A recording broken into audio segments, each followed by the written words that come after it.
The Michael Berry Show. There's something in the water in Needville. We got so into following those Needville boys to the Little League World Series, and now they moved up to the next level, and lo and behold, they just won out Texas. They're going to regionals, and they may yet win it all. Andy McRae joins us again. He's the coach of those boys, and he is our guest. Welcome to the program again, sir. Welcome back. Well, thanks for having me back. I appreciate it. You're a little bit older. Are you a little bit wiser? I'm a little older, I think. Hopefully the boys are a little wiser. I think I'm as wise as I'm going to be at this point. You're not getting any wiser? I thought that when they got out of 12 at Post Oak, when they go into the 13s, they're coached by young people. It's no longer dad coach. They're coached by 20-something young men. I didn't know a dad could be involved in that. How does that work? So yeah, you have a juniors league World Series. It's up to 14 years old. It can. There's a lot of kids move through that. It's probably more of a smaller town community thing when you get into the juniors division that stay together and play through it. A lot of the little leagues do, have a turn down in participation at 12, but it's still a very large, participation at the juniors level. It's just a little different. What percentage of teams that achieve some degree of excellence to the level you did at 12-year-olds Little League end up winning state again the next year? I'm guessing you've got less than a 1% likelihood that happens. Yeah, I think it's probably pretty low. I haven't looked at the numbers, but teams that go to Williamsport and do that awesome experience and then come back and even just to come back, because believe me, we had plenty of thoughts of, boy, we're going out on top. Why do we want to do this? So, Yeah. But the boys wanted to, so we jumped in and did it. It's been a really great experience. And so what are the key ingredients for these young men to continue to be successful to this level as they're continuing to age? They're a really dedicated group of kids. They work hard. There's no secret. There's no secret to life, and I think they've maybe figured it out a little sooner than some. If you want to be good at something, you have to do it a lot. And luckily, they love doing this, and they do it a lot, and so it makes them really good. Do you have any younger kids? You haven't, sir? I'm sorry. You have any younger kids? No, sir. I have an older son and then Jagger. So what if you had a kid who was coming up at 5, 6 years old, and you were asked, you were drafted to coach that group of kids? What would you do differently now? What would be your advice to coaches out there who may not have been a baseball star themselves, but they're beginning to coach young folks, not just about the fundamentals of baseball, but the life lessons you want to teach, how much practice you should have, some things you've learned over that period of time? Oh, yeah. Hold on. This is not my day, Andy. Do you know I missed a whole segment? I turned my volume down to call you, and I missed a whole. This is not my. It might be Joe Biden. Andy McRae is the coach of a group of kids from Needville who just keep winning at a level that is absolutely staggering. Everybody has a bad day. Every team has a bad day. This new Netflix documentary series, this is the second time they've done this, called Quarterback. You see guys like Joe Burrow, who on any given week could be the best quarterback in the NFL. Statistically speaking, we can argue. If my son Michael T hears me say that, he'll lose his mind because he thinks Lamar Jackson's the beginning and the end. But this guy statistically is as good a quarterback as in the entire league, and then he may have a horrible game. Jared Goff came to Houston and threw 5 interceptions, and of course they beat us that game. I was at it. It was a bummer. But the point is, this team performs at such a high level and has now for multiple years as they grow. You think about what's happening in your life from 12 to 14, right? Physiologically, biologically, emotionally. I mean, we've all raised teenagers. Andy McRae, how are the boys different now than they were 2-3 years ago. You've been coaching these boys for a long time. I have, yeah. They're I'd say different. They have a lot of the similar personalities, but they're a lot bigger.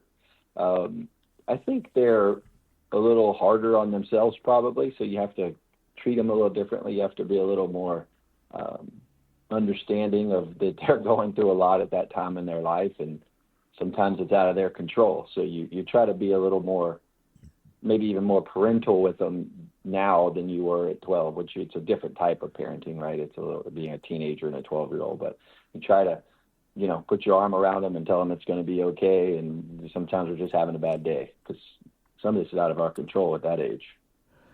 I remember coaching kids myself, and you get all fired up about the whole day.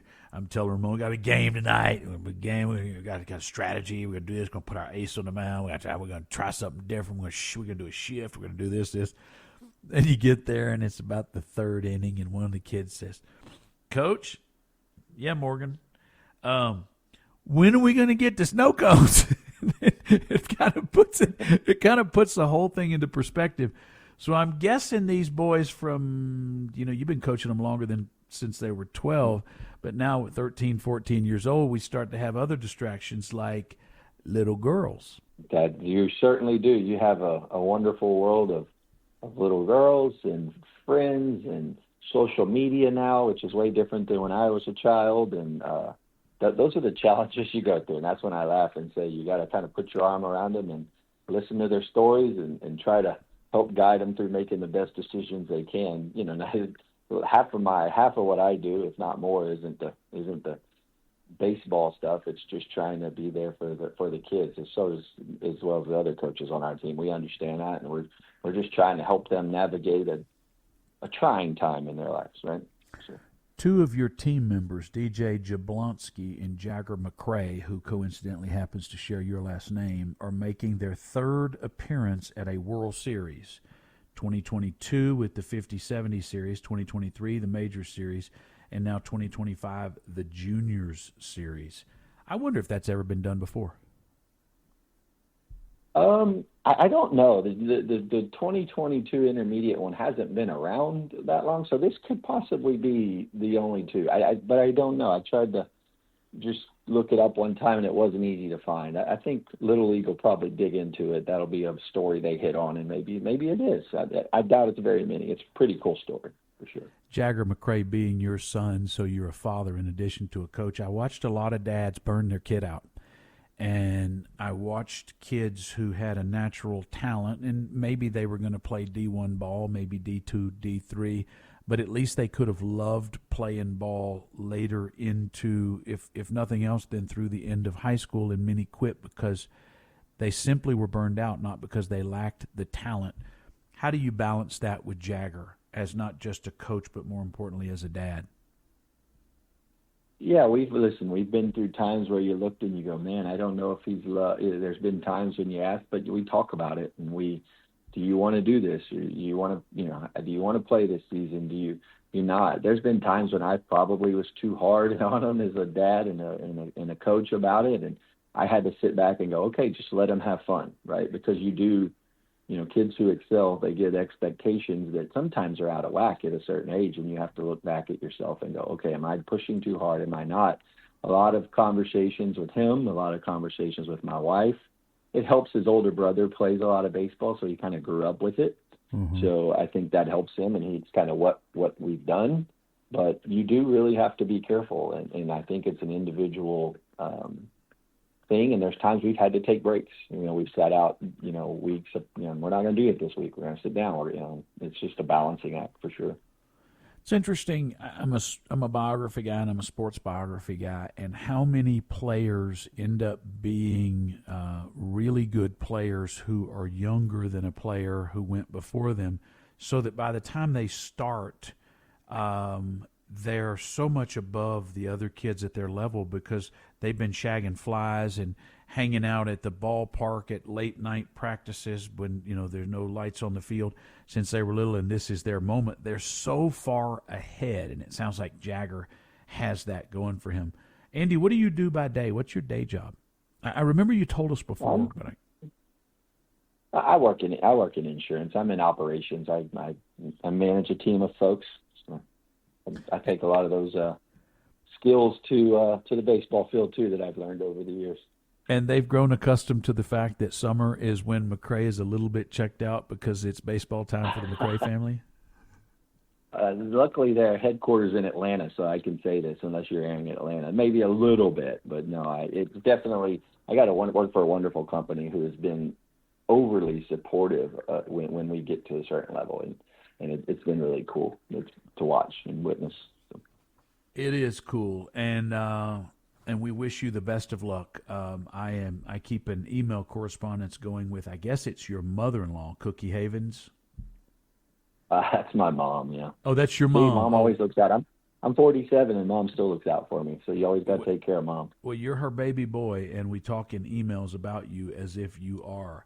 And let me tell you something. She is unashamed to brag on your on your son, her grandson, Jagger, and I absolutely love it. That's why I had to talk to you. She keeps me very, very well informed on what's going on with Needville Little League. She's one of a lot of sweet little old ladies that take the place of my mom and I email with on a daily basis on news and perspective and everything else.